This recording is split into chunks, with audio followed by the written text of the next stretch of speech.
మిత్రులారా, నమస్తే. నేను మీ ప్రసాదమూర్తి. కాశ్మీర్లో జరిగినటువంటి ఉగ్రవాద దాడి, ఆ నరహంతక కేళి, ఆ కిరాతకమైనటువంటి క్రూరమైనటువంటి దుర్మార్గమైనటువంటి నరమేధం ప్రపంచం అంతా కూడా ముక్త కంఠంతో ఖండించాల్సినటువంటి ఘటన.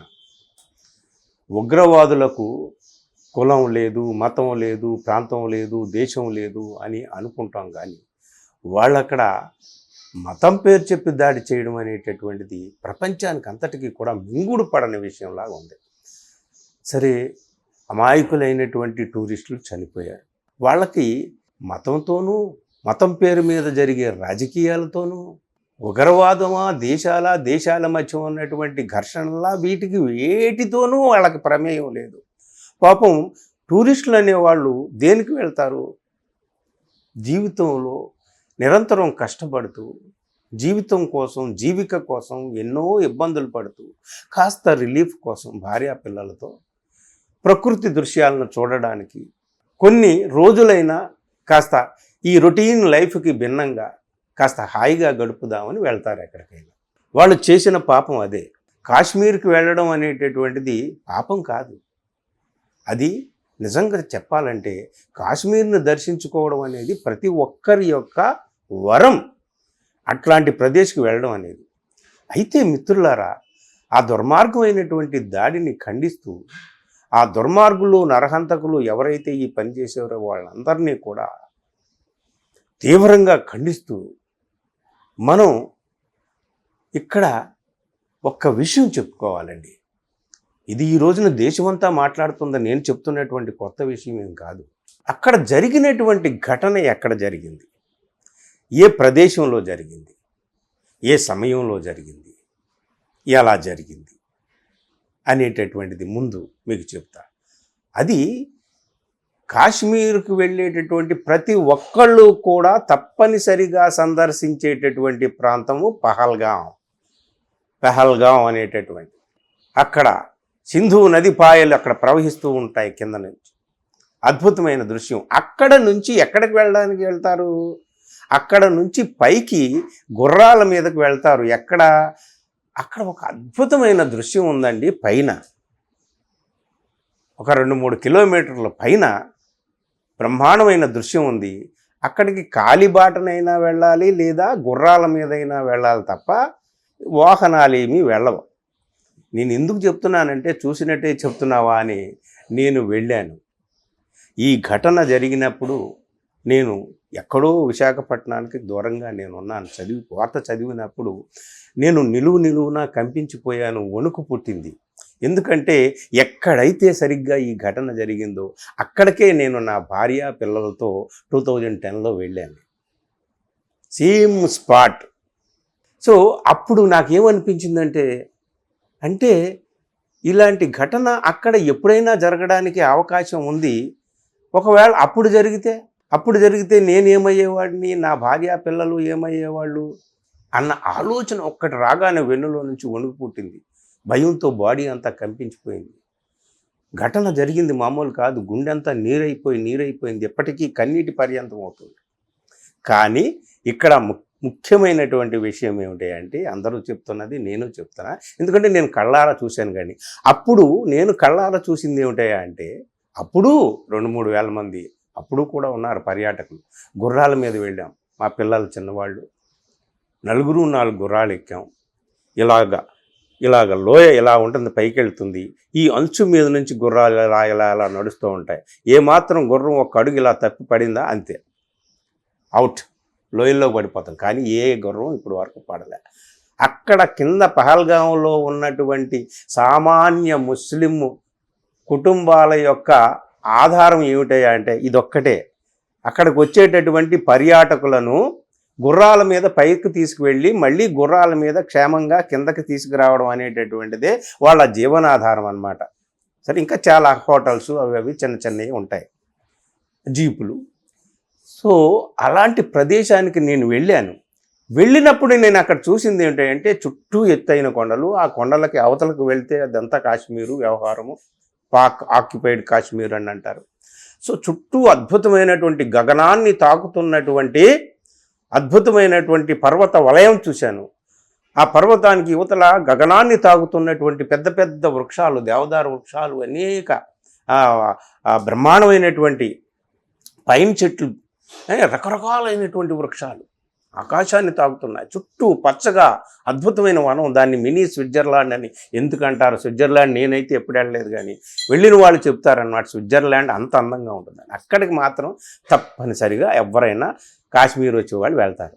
నేను అక్కడ చూసింది ఏమిటయ్యా అంటే, చుట్టూ అందమైనటువంటి గగనాన్ని తాగుతున్నటువంటి వృక్ష సముదాయము, చుట్టూ కొండలు ఉన్నాయి. కానీ అంతే చుట్టూ వలయంగా సెక్యూరిటీ ఫోర్స్ ఉంది. మేము వెళ్ళినప్పుడు మాట 2010 ప్రాంతంలో చుట్టూ పెద్ద పెద్ద అండ్ మిలిటరీ ఫోర్స్, భుజాలకి చాలా మెషిన్ గన్నులు లాంటివి వేలాడేసుకొని చుట్టూ ఉన్నారు వాళ్ళు, కాపలా భద్రతా వలయం.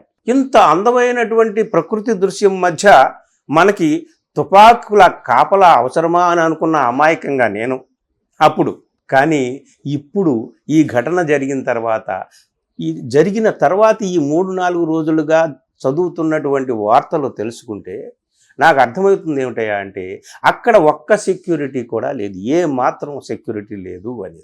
ఆ ఘటనలో ఎవరైతే మరణించారో వాళ్ళ కుటుంబాలు, అక్కడికి వెళ్ళి మిగిలిన వాళ్ళు చెప్తున్నటువంటి మాటలు, ఆ హతులైనటువంటి వాళ్ళ భార్యలో, వాళ్ళ అక్క చెల్లెళ్ళు ఎవరో ఏడుస్తూ చెబుతున్నటువంటి మాటల ద్వారా మనకు అర్థమైంది ఏమిటంటే, ఒక్క సెక్యూరిటీ కూడా లేదు అక్కడ.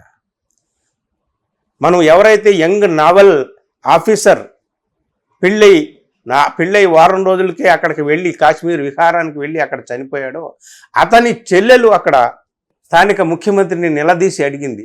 1.5 గంటల పాటు కేకలేస్తే రక్తంలో కొట్టుకుంటూ ఉంటుంటే ఫస్ట్ ఎయిడ్ అందించడానికి కూడా ఎవ్వరూ లేరు అక్కడ అని ఆమె ప్రశ్నించింది. సరే, ఆమె నాకు వాళ్ళు చంపిన వాళ్ళని పట్టుకొని చంపండి అని అన్నది. ఆ మాటల్ని అందరూ కూడా హైలైట్ చేశారు పత్రికల మీద. కానీ ఈ విషయం సాధారణంగా మీరు ఎక్కడ చదివి ఉండరు, సోషల్ మీడియాలోనే మనకి ఆమె అన్నది. ఆ వీడియో కూడా మీరు వింటే వినండి. సో ఆ ఆఫీసర్ చనిపోయాడే, యంగ్ ఆఫీసర్, నావల్ ఆఫీసర్, అతని సిస్టర్ అన్నమాట.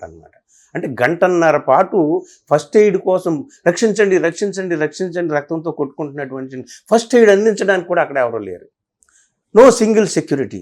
ఇది ఎందుకు లేదు అనేది ప్రశ్న. ఇప్పుడు దీనికి ఎవరు ఏం సమాధానం చెప్తారు? ఎవరిని ఇప్పుడు ప్రభుత్వాన్ని తప్పుబట్టి మనం ఏం చేస్తామని కాదు, భవిష్యత్తులోనైనా సరే మనం గమనించాలన్నమాట. నేను వెళ్ళినప్పుడు నేను కళ్ళతో చూసింది ఏమిటంటే చుట్టూ సెక్యూరిటీ కోసం.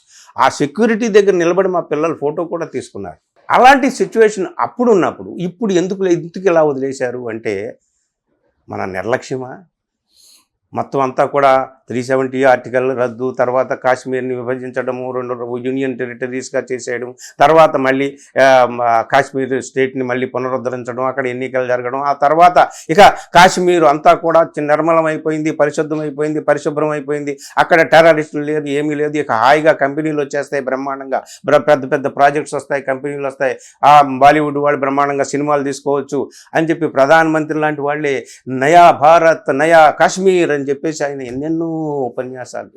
ఉగ్రవాదులను తుడిచిపెట్టేసామని, బహుశా మేము ఉగ్రవాదులను అక్కడ తుడిచిపెట్టేసాం, అంతం చేసేసాం అన్న ఒకానొక ప్రమత్తతతో, అంటే ఎమరుపాటుతో, ఇక ఎవరు లేరు అనేటటువంటి ఒక భరోసాతో అక్కడ ఏమీ భద్రత లేకుండా జరిగిందా ఏమిటి? ఎందుకు అంటే, కాశ్మీర్కు వెళ్ళేటటువంటి ప్రతి ఒక్క సింగిల్ టూరిస్టు తప్పకుండా మస్ట్ అండ్ షుడ్గా పెహల్గాం వెళ్తాడు. పెహల్గాం వెళ్ళి పైకి మినీ స్విట్జర్లాండ్ ఎక్కడుందో, ఎక్కడైతే ఈ నరమేధం జరిగిందో అక్కడికి వెళ్తాడు. అంటే అందరూ తప్పనిసరిగా వెళ్ళే చోట అడుగడుగున ఇంత సెక్యూరిటీని మనం పెట్టామంటున్నారే, 3 టైర్ సెక్యూరిటీ అంటున్నారే, 3 అంచెల సెక్యూరిటీ అంటున్నారే, మరి అక్కడ ఎందుకు లేదు సెక్యూరిటీ అనే ప్రశ్నకి సమాధానం లేదు. ఇప్పుడు మళ్ళీ ప్రభుత్వం కాస్త భుజాలు తడుముకొని మాట ఏం చేయాలి అందరూ ఇలా అడుగుతున్నారు. తర్వాత ఏం చేస్తారు? మీరు పాకిస్తాన్తో యుద్ధం చేస్తారా? మొత్తం పాకిస్తాన్ని భూస్థాపితం చేస్తారా? మీరు ఏం చేయండి, ఏదని చేయండి. పాకిస్తాన్ నాయకుల్ని, పాకిస్తాన్ సైనికుల్ని, అక్కడ ఉగ్రవాదులను తయారు చేస్తున్నటువంటి ముష్కరుల్ని మీరు ఏమైనా చేయండి, దాని గురించి కాదు.